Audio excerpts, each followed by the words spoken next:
Hi everybody and welcome to your Lunar Eclipse Pick a Card. So today we have 3 piles to choose from. I used my handmade tokens, picked them at random, and we have pile number 1 is the Sun, pile number 2 is Neptune, and pile number 3 is Venus. So this eclipse is happening in tropical Scorpio, but also sidereal Libra. So take your time, pause the video if you want, and pick a pile. I'll put timestamps down below and we'll see you there. Thanks. All right, welcome pile number 1. You chose the Sun. Could have strong placements in Leo or Aries. All right, let's take a look. We have our 3 tarot cards here. The Emperor, okay, definitely Aries energy. The Sun is still in Aries for this lunar eclipse in sidereal astrology. So we have that masculine power, fire energy. Okay. And then we have the 10 of Cups, Mars now. Mars is the ruler of Aries.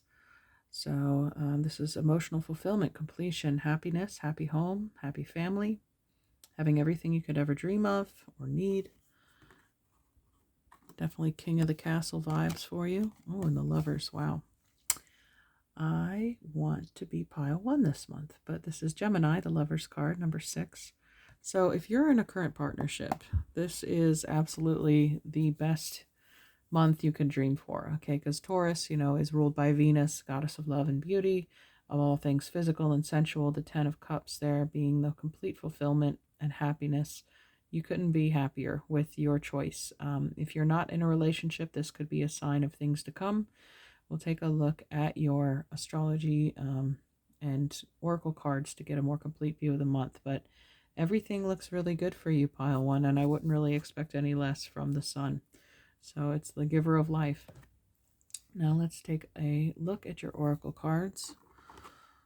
I'll set these down. So I did try to pull only like 1 Queen of the Moon or 1 Alchemy card, but some piles got multiples. So we'll see what happens. Our Queen of the Moon, or not Queen of the Moon, our Goddess Guidance card is Irene, peace. There's no need to worry as everything is working out beautifully. I couldn't have said that better with the tarot cards. And let's see what your astrology card is. Mercury. Okay, the Magician card. Gemini again showing up from the Lovers. Think, learn, network, and communicate. 3rd house. So Mercury is retrograde right now. It will turn direct on the 14th, but it doesn't seem to be having an effect on you. There is happiness in the land, in the home. And next we have faith. Okay, we have a child here now twice. Also with the Lovers card. Some of you could be procreating this month, feeling the love of Venus and Taurus and Libra, because Venus rules Taurus and Libra, but there could be some conception here.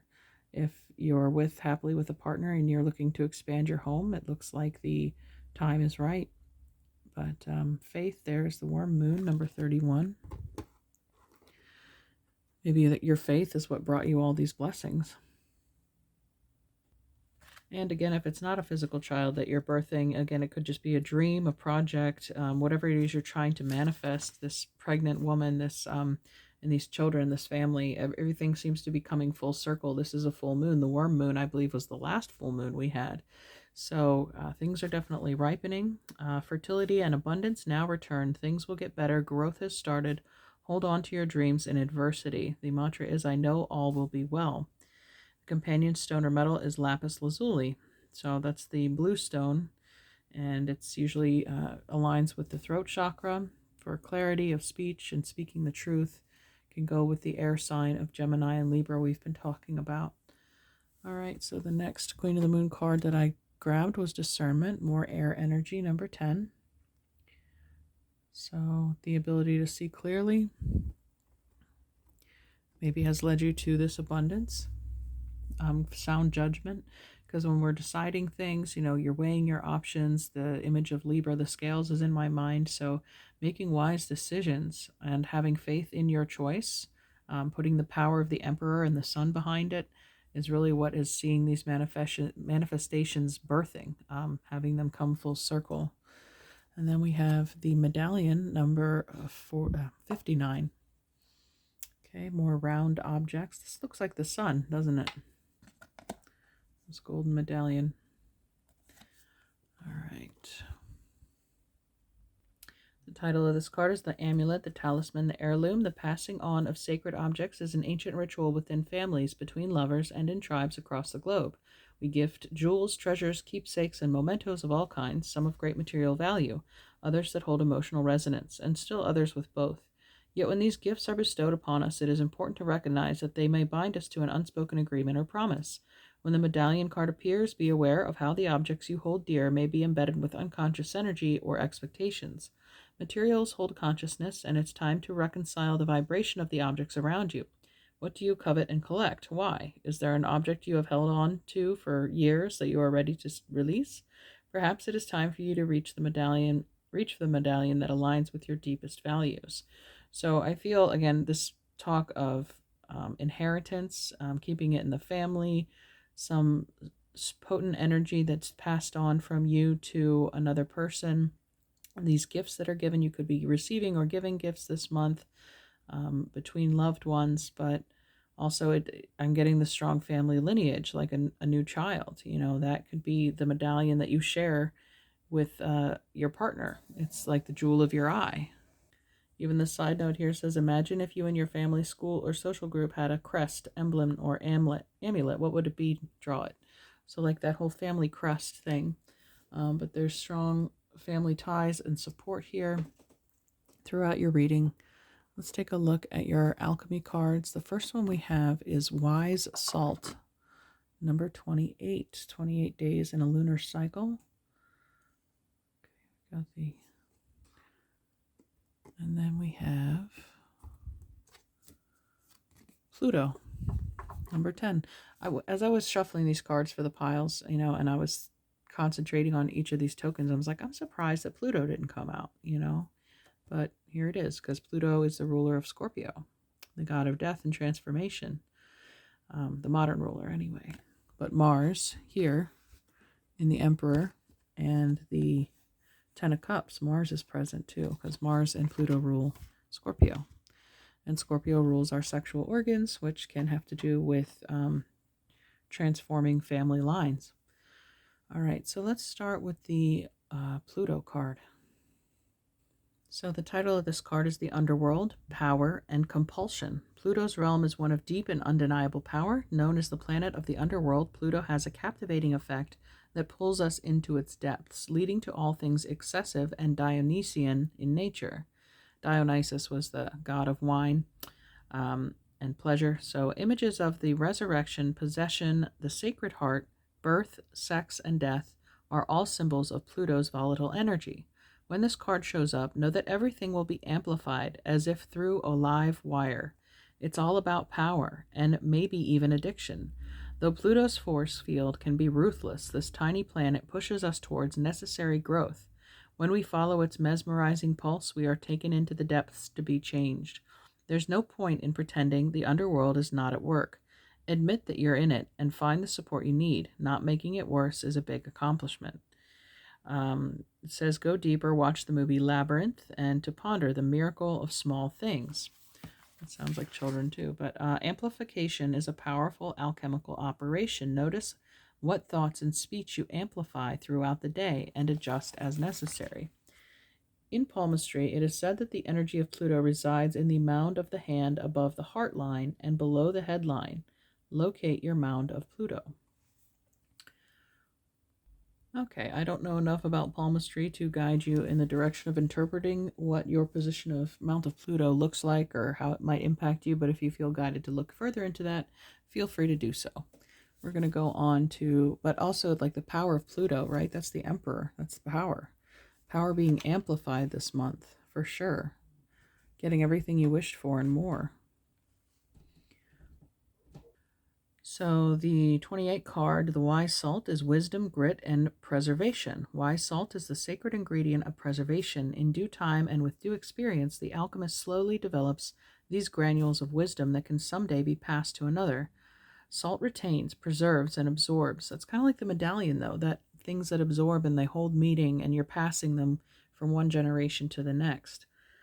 Salt remains, preserves, and absorbs. It brings complexity to flavors and grit to slippery roads, such as the magic of sal sapiente. Someone who carries wise salt is immediately recognizable. Their words hold meaning, their stories are deep and true, they have wisdom that cannot be attained by any other means than decades of pain and pleasure. You may experience wise salt through the elders of the community. When this card appears, know that everything you are going through will be of use down the line. Alchemically, you are being brined. Preserve what you can, let go of the rest, and lean heavily on your elders. Okay. To ponder the taste of tears. Go deeper, read about the salt marches in India. Think of a few people in your life who seem to carry wise salt. What is it about them that makes it so? Was their depth easily acquired? Notice your interactions with salt today. Take an Epsom salt bath and use salt consciously in your meals. Bless and thank it for its qualities. Yeah, we often describe people as being the salt of the earth. We're in the season of Taurus, the earth element.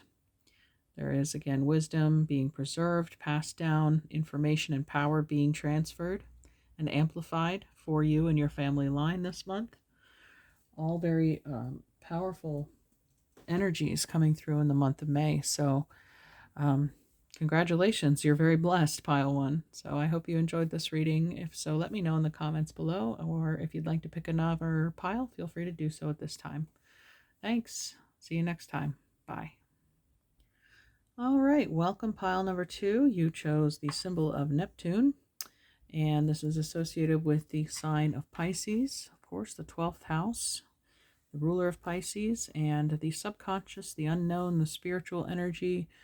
It could be water, also just be connected to the Scorpio lunar eclipse or Cancer. Let's see what's happening here. In your tarot cards, we have the Four of Wands, which is Venus in Aries. The Eight of Swords, Jupiter in Gemini. And the Seven of Wands, Mars in Leo. Okay.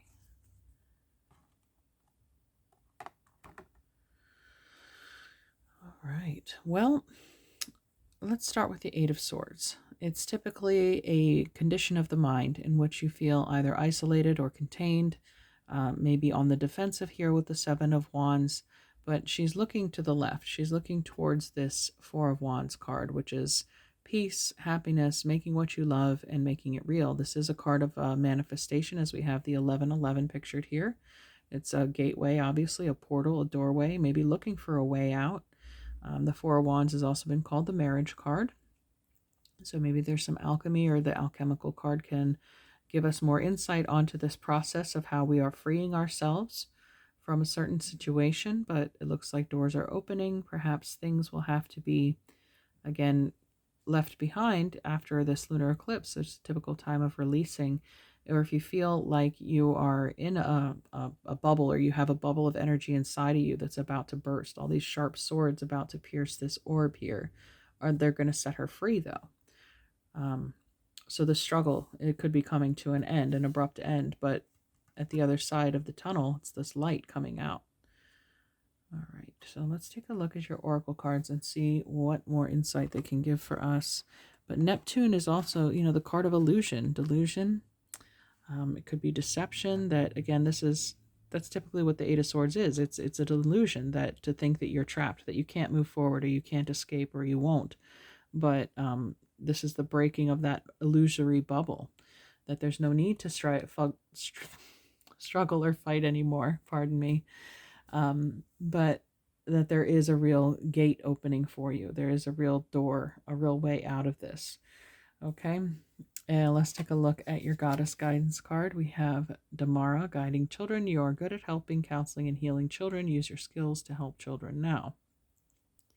I'm looking at the wings on her back more than anything as a fairy. Maybe you work with the fairy energy, but they look like guardians to me. And I feel more that we, even as adult humans, are children to the unseen forces, to our guides, our angels. And it feels like then again that we are being guided out of this trap, out of this mental delusion that there's no solution, or that our fate is somehow sealed in our current circumstance. So there is, again, hope for nurturing this new beginning, which is a child, or the childlike energy that is bound to come after this eclipse. We have house 6, establishing a foundation, health, daily life, and practical details, which is Virgo. So um, I mentioned some change or release may be required as part of this process. So you could find yourself establishing a whole new routine, and that could be the thing that is the key to your freedom. To walking through this door is improving of your health, or vice versa. You walk through this door, and then suddenly you're being guided again to this new way of living, this new routine, this new practice on a daily basis. And then we have your Queen of the Moon growth. Okay, number 5 is clearly a lot of growth happening in this circumstance. So we have the earth element of Taurus and Virgo there, putting down firm roots. Or again, I feel like once you get out of this current situation, you'll be able to transplant your roots into something, a more fertile soil that perhaps if your roots have outgrown it. If you notice that when you put a potted plant, right, you have to transfer it into a larger plant because it gets to a point where it can no longer grow. And that kind of looks like the imagery here too with the bubble. If she wants to grow anymore, she can't. There's no more room. So we have to break this bubble. We have to break the pot in which we are growing in order to be transplanted into something that's larger, that gives us room to expand and feeds us more nutrients. Maybe the nutrients were depleted in the soil in which you were currently finding yourself. So let's take a look at the growth card. Oh, and 5s are always indicative of change too. It's a number of things being in flux. This card says, reject stagnancy. To get unstuck, take action. The choice to grow should be made. Expect growing pains when making huge changes in your life. Change is a natural part of life and cannot be pushed against forever. Change should have aim and purpose. Be courageous, you will blossom. The mantra is, I choose to grow. Think of a willow tree. Willows often grow on the sandy banks of highly shiftable and changeable rivers, yet they reach huge sizes, successfully growing and holding fast in an unpredictable habitat. How do they do this? When you see a young willow on the banks for a long while, it just looks like a feeble stick. It may have a few branches and leaves, but at first the trunk will be fine and flexible rather than robust. What we don't see immediately is the root base. The willow spends a lot of time establishing a veritable root city under its surface. These roots are long and strong and very numerous, finding their way into many nooks and crannies, holding onto cracks. Other established tree roots and anything can help with their stability. These roots go off in all directions, thus securing their position just in case the earth begins to shift. Then and only then, once these roots networks are established well enough, does the willow put its energy into further growth. The trunk begins to thicken and widen and harden and travel upward into the sky. However, as they grow, the branches have little of the trunk's supportive thickness. They have instead the instruction that they must be flexible. Flexible means they can turn in with the sun and survive punishing winds that might threaten to topple the rest of the tree. All of this growth is done with purpose and a divine strategy. The waxing lunar cycle calls for growth, but not growth without aim or purpose. When we understand our current situation, accept it, and decide to change, we will naturally grow as people. We might experience some growing pains after all. Transformation of any kind is rarely completely easy and trouble-free. Having a strong intention of what the results of our growth will be helps us gaining the courage and resilience to move forward with our growth and into the eventual blossom for our true self. The companion stone or metal is charoite, which is a deep purple stone used for the crown chakra. And when I think of charoite, I think of chariot and the number 7 card, which is ruled by Cancer. So Cancer rules the home and family, the 4th house. And here we have the 4 of Wands. And it looks like maybe some of you are struggling to find a home, establish a secure home for yourself or your family. It looks like an uphill battle here, with the 7 of Wands. Like it said, it won't always be an easy fight, but in the end, you're strengthening your trunk against the fierce winds of change, and your roots are strong and firm. So there is no worry of it being toppled over. Again, I get with the children, some of you may have children and you're working really hard to provide a good home for them, and your efforts will be commended. They'll be rewarded in the end. But these things do take time, as it said, and there she's holding this pocket watch, right? So stay the course. Be firm in your efforts. And then we have the Judge, number 14. And this makes me think of Libra. judgment, justice, and the full moon lunar eclipse in Libra. And we have the symbolism of the black and the white, the sun and the moon. Okay. And as I turn to that page, of course, we have the scales of justice there. All right, so the title is The Critic, the Diplomat, the Advocate. The judge has an incredibly important job. They work every waking hour of every day, helping us discern what is safe, true, and just. When this archetype remains unconscious or is captivated by fear, wise discernment turns into painful judgment of self and other. Ironically, the judge's energy can be a seed of racism, bigotry, or fear-mongering. This is the judge out of balance, building walls, separating from other. When this same discerning force is made conscious and healed, however, the judge may be found advocating for civil rights causes, standing up for the underdog, providing resources for those in need, and forgiving again and again. Love is the deciding factor. Awaken this archetype is essential for the complex times we are in. Get your judge in order. The world needs it. So I mentioned about maybe this mental deception of yourself, right? Judging the situation as unnavigatable, if that's a word, if I just made it up. But the Seven of Wands also is the depiction of someone defending and fighting for what they believe in. So that could be the righteous judge taking balance, becoming balanced in the scales. So when light, discernment, advocacy, right action, and compassion. When dark, critical, punishing, unforgiving, and wall building. And what more does she have here in the Eight of Swords? Then she's built this wall around her of thoughts that may or may not be true, but I get more that it's untrue. Untrue beliefs about yourself or the circumstance, or that maybe you've been deflecting the energy of others that have been coming at you. You feel more isolated, that you think you have to go through this process all by yourself, but that's not the case. Libra rules the seventh house of partnerships, friendships, relationships. So you can improve your success, but as you grow your network, right? They said the willow tree latches onto roots of other trees for its support. So as part of your growth process, you can't, no man is an island. You can't do this on your own. And that's okay. So the side notes say Gandhi had an incredibly illuminated inner judge. He was a lawyer. He practiced silence once a week in order to hone his discernment while on his revolutionary path. The judge's energy is contagious. How we feel judged, walls go up all around. Similarly, when we feel accepted, the entire world softens. Okay, so accepting others is probably your key to being accepted. Next, let's look at your alchemy card. Autumn. Okay. And that is the alchemical symbol of earth there. And we talked about the metaphor of the tree and the roots, and this is number 19. So now we have two trees pictured here. All right, the title of this card is The Culmination, the Broad View, Generosity. In alchemical terms, autumn is the denouement of Earth's grand narrative. It is the symbol of culmination, harvesting, and resolution. The story of our year finds closure, and we begin to look toward the horizons of the next one. It is likely this card will appear as an indicator of efforts culminating, of hard work paying off, of fruit hanging low for the taking. Gratitude and generosity are the spirit of the season, so share the wealth of your fortune. Looking back, you realize many hands and hearts have helped you along the way. Holding tight to your bounty won't do you any good. The alchemist shares their wisdom and wealth. They offer their boons back to the world as part of the ongoing cycle. Be like an autumnal tree. Come to fruition and then release. So yeah, sharing your harvest. This again speaks of reciprocity and connections with other people as part of your success, your fertility, your process. So if you do get maybe a helping hand from somebody, when you find yourself in success, you may be moved to either return that gesture to that person or the money that they lent you or support, but being available, it's all part of the give and take.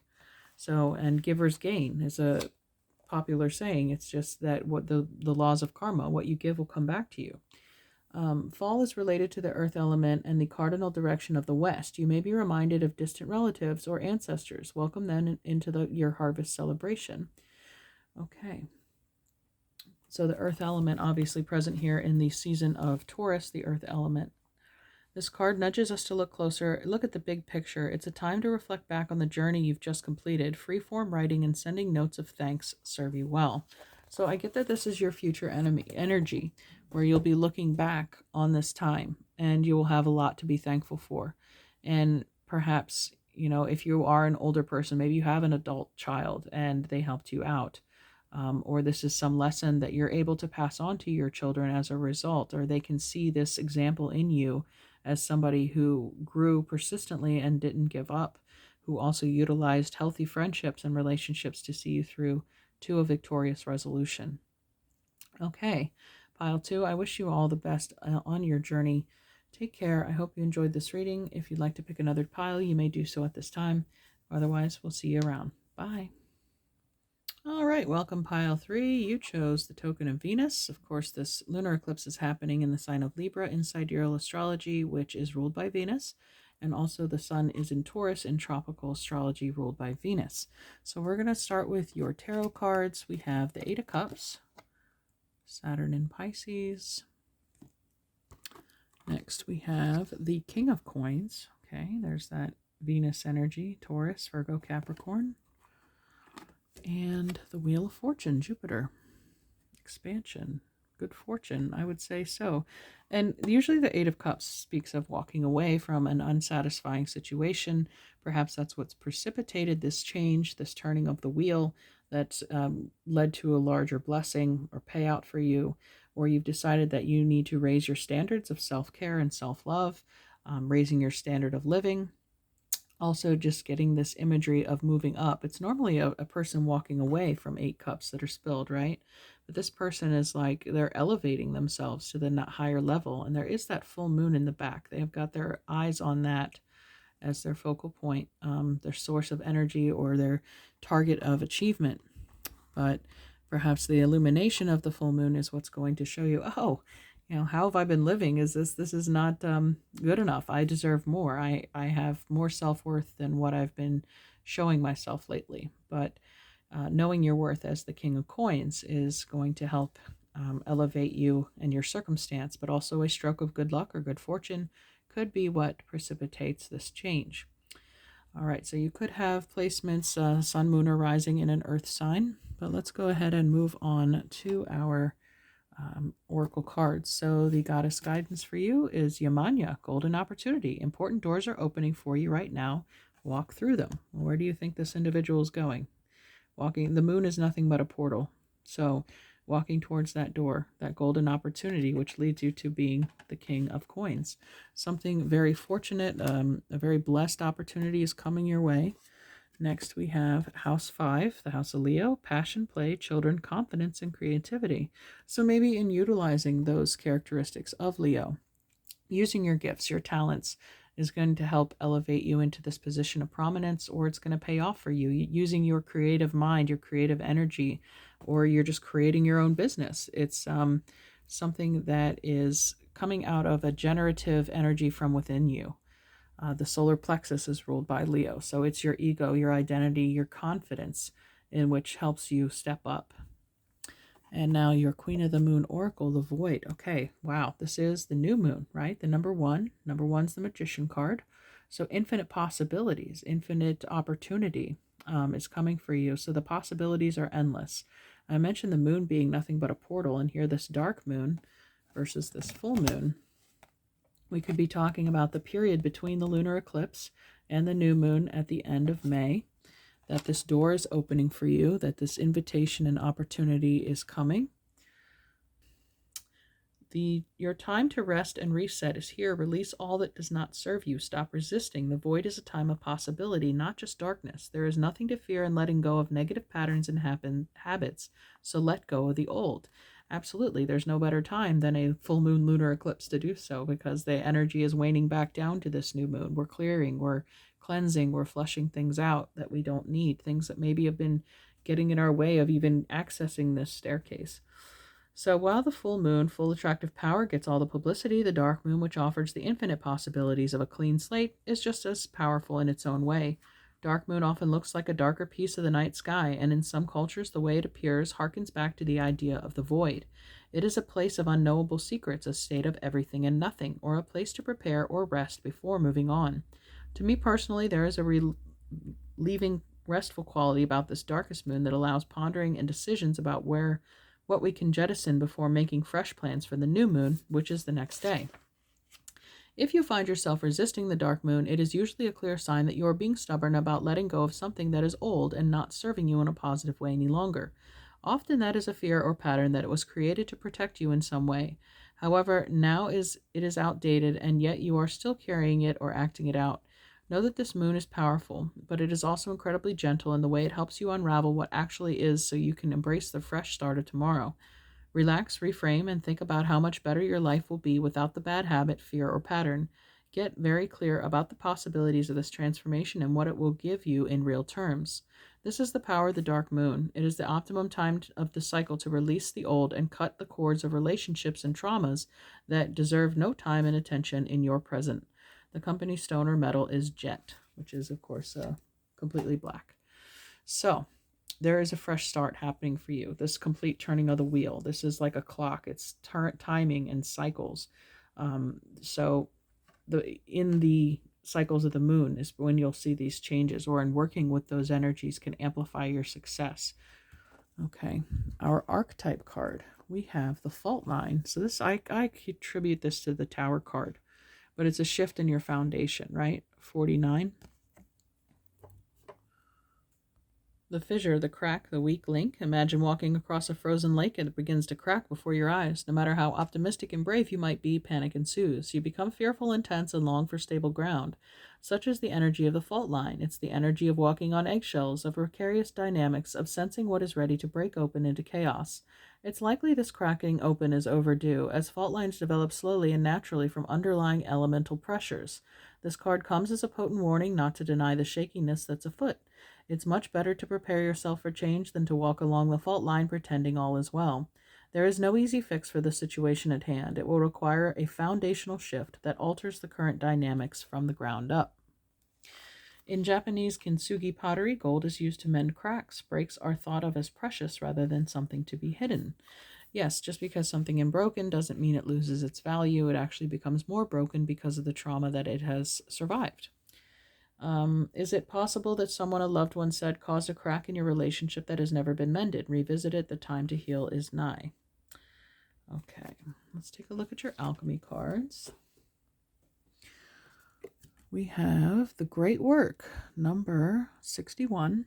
61 is the 18th prime. 18 is the moon card in tarot, kind of reiterating that moon theme for us, of course, around this eclipse. The magnum opus. Title of this card is Attention, Devotion, and Vocation. The magnum opus shimmers in the distance, promising purpose, achievement, and understanding.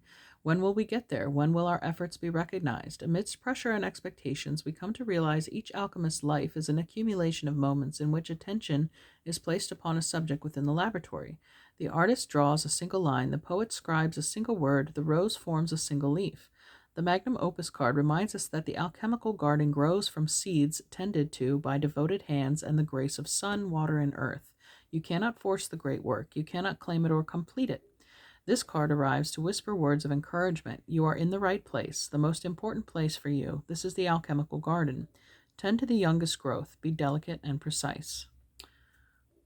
I think this obviously growth metaphor is working with the earth element, and this is a testament to your dedication, to your work, to your effort to improve your circumstance. And finally, let's see, the other alchemy card that came out was Iron, number 22, the Master Builder number. There's the Mars energy of will, of the masculine.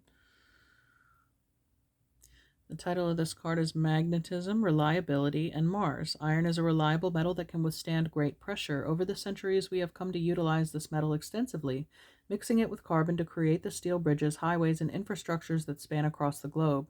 In alchemy, iron is associated with the planet Mars and shares its qualities of being strong, assertive, and potentially warlike. When the Iron card appears, there is a call to rely only on the reliable. What truly supports you? What have you already built? Iron dwells at the center of Earth. So when all else feels lost, go inward. There is a deep magnet there that pulls you towards what is steady and true. For the moment, put your words and weapons down and let yourself be held by the structure that is already in place.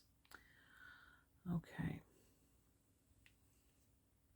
So in conjunction with the fault line, which is a shifting foundation, there are certain principles and qualities about you at your core, things that you've built around your personality and your identity that cannot be shifted. They're kind of set in stone, but you carry that with you. You take only what is necessary. This minimalist core structure is what you're going to pull with you through this doorway into the next chapter of your life. There are some qualities that can't be shaken or destroyed, which is important because you've put a lot of energy into them and they define who you are as a person. And it's required to carry through for the next stage because that'll make your future projects, ambitions, and structures even that much stronger because you had a solid foundation, a solid base on which to grow. I mean, in some, you're going places, pile 3. You are, be ready for some change and opportunity to come through, but all in all, there is something about your core values that will survive. Let's see what flipped over. Tree of Life. True wisdom in making good choices in life. Okay, so the choice to walk through the open door. And this bird calling, I keep looking at it. Somebody's calling you. Somebody's giving you an offer, I think, that you can't refuse. Fairy magic. Respectfully work with the fairies and elementals to achieve your goals.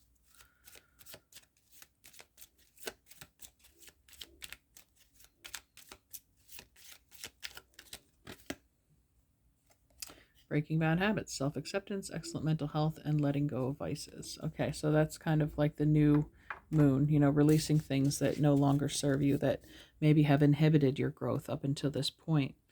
And underneath the card we have wishes come true, rapid achievement of your wishes and dreams. And we'll leave it at that. Okay, pile 3, I wish you the best of luck on your journey. Take care and have a wonderful May. Talk to you later. Bye.